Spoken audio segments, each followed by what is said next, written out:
The sound can only be described as otherworldly, but the source is as commonplace as the ground we walk on, the air we breathe.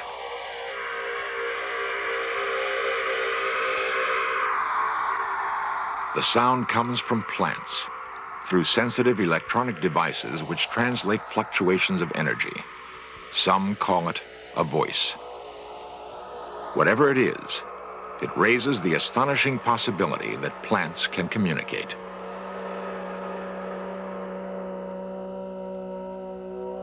If plants can communicate, what are they saying? To whom or what are they talking? And how can we communicate with them?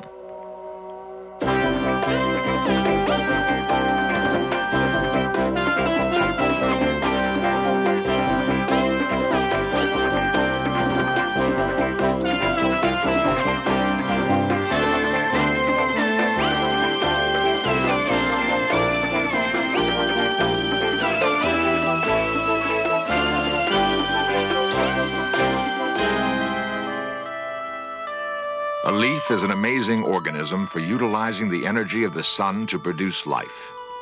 Now we learn that a leaf may also have something remarkable to tell us, if only we listen. This series presents information based in part on theory and conjecture. The producer's purpose is to suggest some possible explanations, but not necessarily the only ones, to the mysteries we will examine.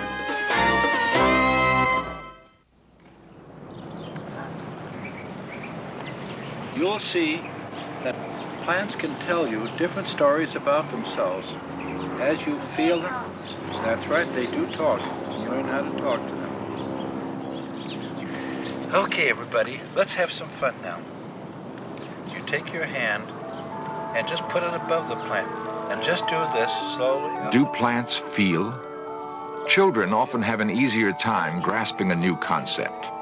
They tend to be less skeptical, more accepting of phenomena outside the normal range of human experience. It's an energy that the plant is sending back to you. As you have a heart.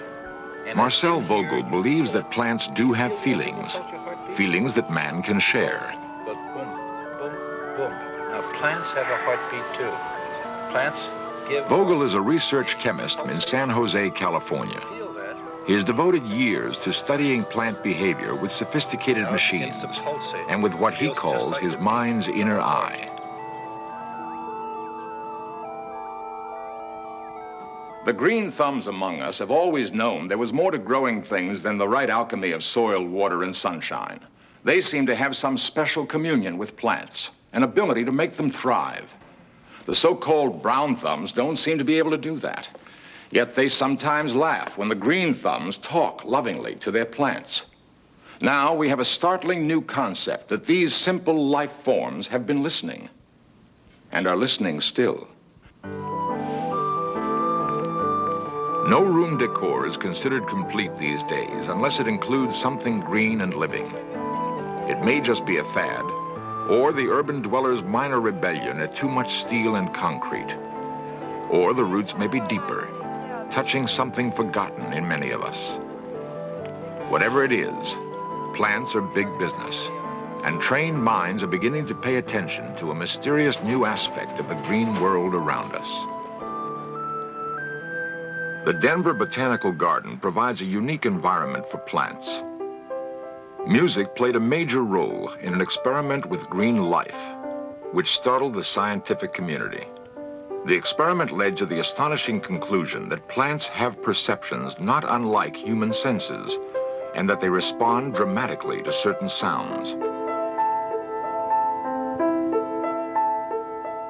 Dorothy Retalic's passion is music. After raising her family, she returned to college to complete her degree in that subject. She also studied biology, and a sympathetic teacher allowed her to combine her two interests in one project. Mrs. Retalic had always felt an affinity for plants. They were as much a part of her world as music. Mrs. Retalic theorized that in subtle ways, plants might share her sensitivity to sound. Harsh music had always bothered Mrs. Retalic. Could it be that plants also preferred one sound to another?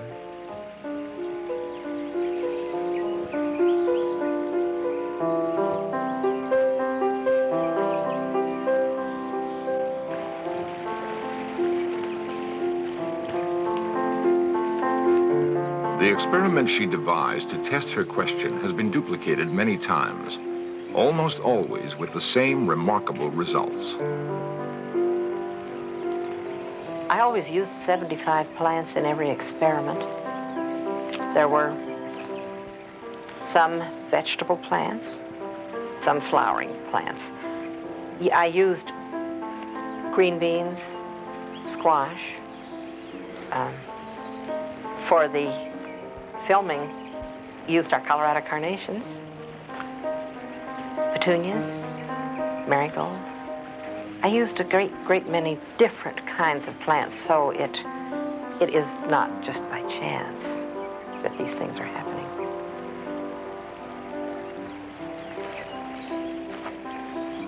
Mrs. Ritalik created two distinct environments for her test plants. Water levels were kept the same in both. Temperature and lighting were identical. Only one element was different. Semi-classical music was played into one. Hard rock into the other. In the chamber with soft music, the plants leaned toward the speaker, seeming to draw strength from the melodious sounds.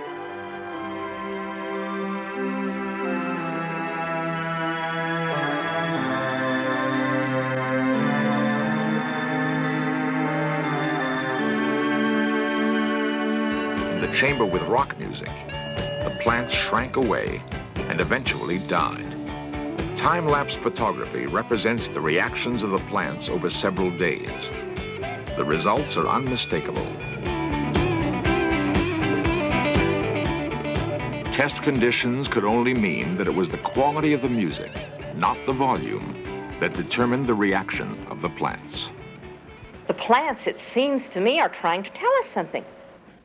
If plants hear, how do they hear?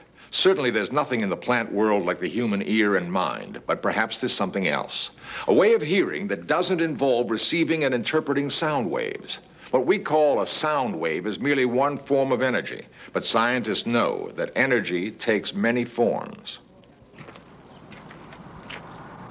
Kendall Johnson is a specialist in Kirlian photography, a technique for making the invisible visible. Kirlian photography is the popular name for maybe what is better known as electrical photography.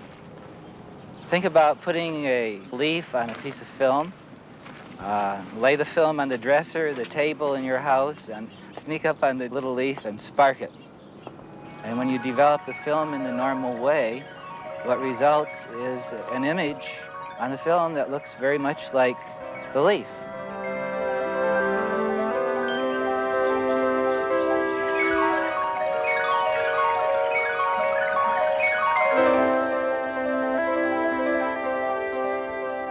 Through the work of Kendall Johnson and others, a new world has been opened for exploration. Perhaps the aura captured photographically is the force others say they have felt with their hands, recognized in their mind's eye.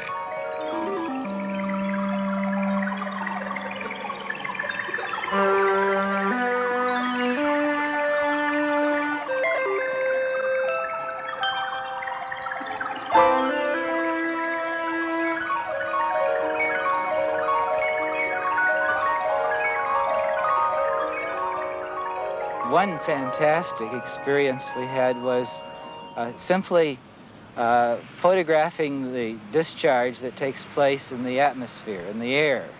Air is very necessary for these images. If there's no air, if there's no atmosphere, there's no image.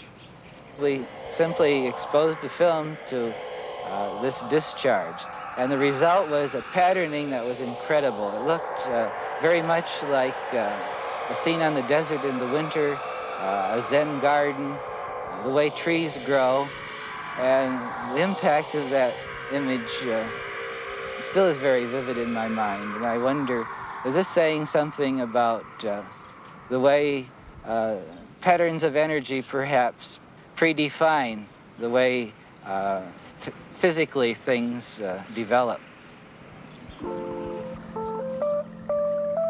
Kirlian photography not only creates these beautiful designs of energy, but it becomes very interesting when people interact with objects when these images are made. And one example of that would be what we call the green thumb series of experiments. We would pluck a leaf from a plant and make a picture, and then we'd scratch it, and then we'd make another image on film. And what would usually happen is that over a period of time, the leaf would gradually fade. But what we'd do then is, using the same type of leaf, ask someone who had the reputation of having a green thumb, you know, somebody that can grow anything. We asked them to hold their hand above the mutilated leaf. And with many of these people, rather than the leaf becoming dimmer, it actually became more brilliant. The profound implication is that the energy depicted by Kirlian photography works both ways. The finger of someone noted for skill and sensitivity with plants has a bright aura. The finger of a person who's had little success with plants represents a marked contrast. Maybe having a green thumb or a brown thumb means more than anyone realized, that a touch can convey as much information as volumes of words. As if somewhere in between this very personal world, the one that I feel, the one that I live in, and the other world that the ordinary world that we live in every day, that's me and the world's out there. There's this whole new other possibility, and that's very exciting. Can plants also speak? If so, can we learn to decipher this other voice?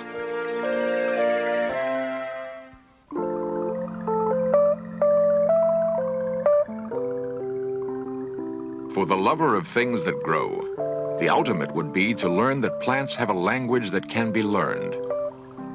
It would satisfy the needs of those who touch and complete that miraculous chemistry between man and plant.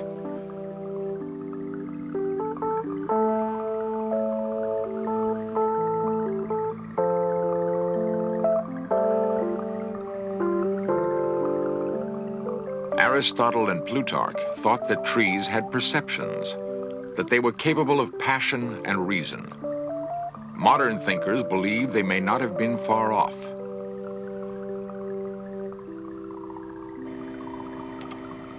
Cleve Baxter has spent more than 25 years researching the behavior of plants.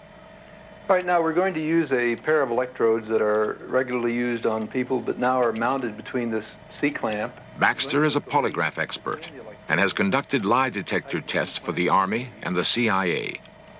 The polygraph is essential to his work with plants.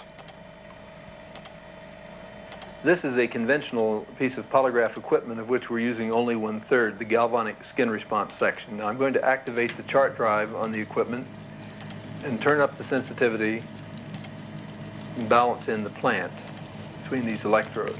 Now, the tracing we're getting now represents the plant.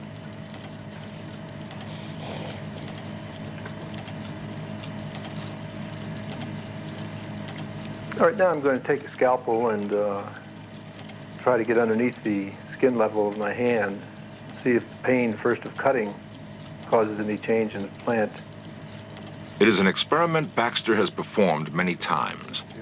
By inflicting pain on himself, he hopes to register some reaction in the plant. It is proof, Baxter feels, of perception on an elemental level. All living things, he believes, react to the pain of another. For whatever reason, the experiment fails. Perhaps Baxter has performed it too often. His reaction may not have been genuine. Baxter now tries the experiment with In Search of staff member Kay Hoffman. balance this in and turn it to automatic 0 in this case. And let it quiet down. He calibrates the machine, this time in hope of achieving a response from the plant to the cutting of Kay's hand with a scalpel. You got a hand to spare? Right here? All right. Now, what I'm going to do is just to cut a little bit here. When you feel this, the thing that was going fairly calm is now going pretty wild. I think the plant is tuned into your apprehension pretty nicely. Now let's see if it's tuned into this.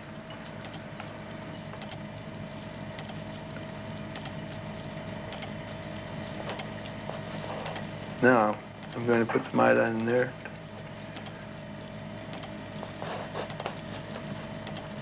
This time, the results were positive. The plant has reacted in some way. Baxter can only conclude that it is a reaction to the pain felt by another living thing. All right, now, let me take a look at this with you. This is sort of interesting because through here, we were doing nothing that related to this, and then we decided to ask you if you would sit down and let us cut your hand. And right here is where you had the invitation to sit down and your apprehension of doing so. And here's where I'm starting the cutting.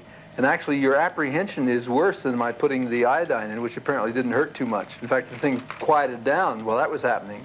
But the idea of being cut, and the cutting itself, caused it to go into this vibratory thing. So all the way through here, you can see the changes that you may be able to match to your own mental set. Cleve Baxter is concerned not only with plants, but with primary perception in all simple life forms. Bacteria is the simplest plant life, and Baxter believes the bacteria in yogurt also yields evidence of what scientists call primary perception. All right, now I'm going to take some yogurt into this syringe,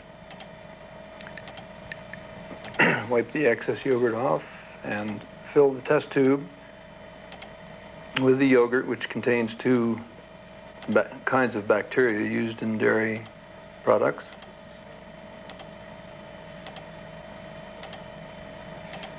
And I'm going to take the two silver wires that are being held and clamped into place by this little device, put the two silver wires down into the yogurt, and place them steady position with this little clamp.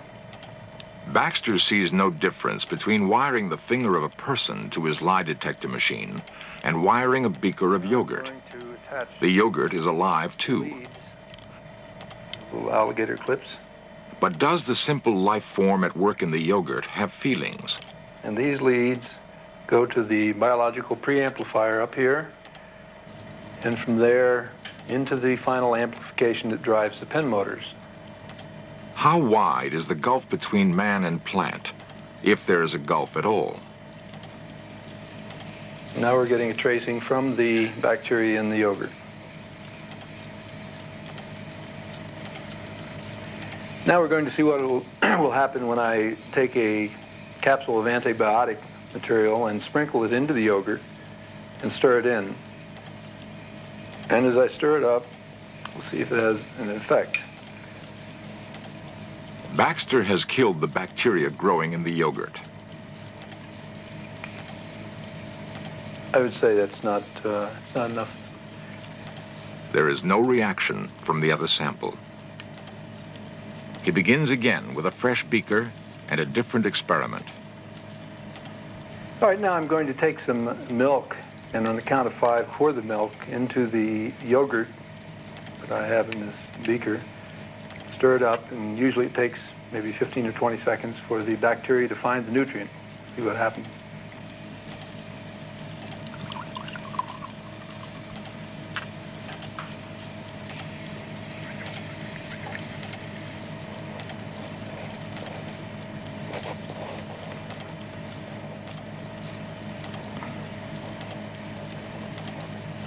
You have about a 15 or 20 second delay, and then this is the kind of activity you get here.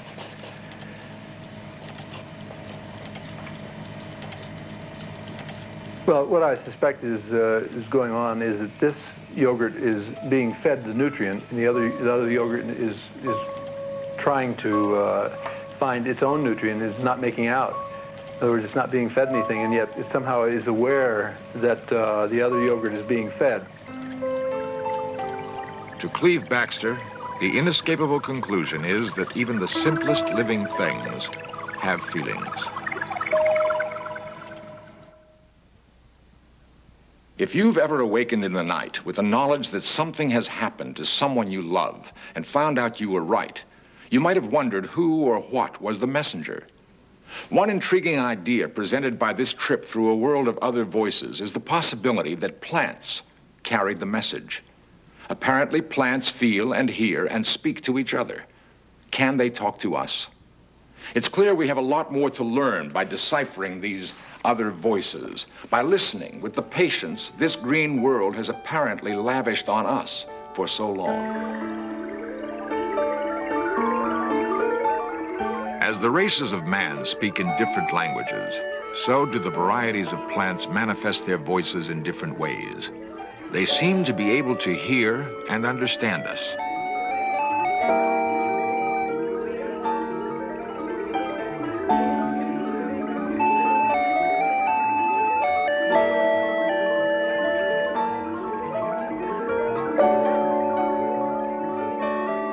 For the time being, however, we must listen to them through our machines.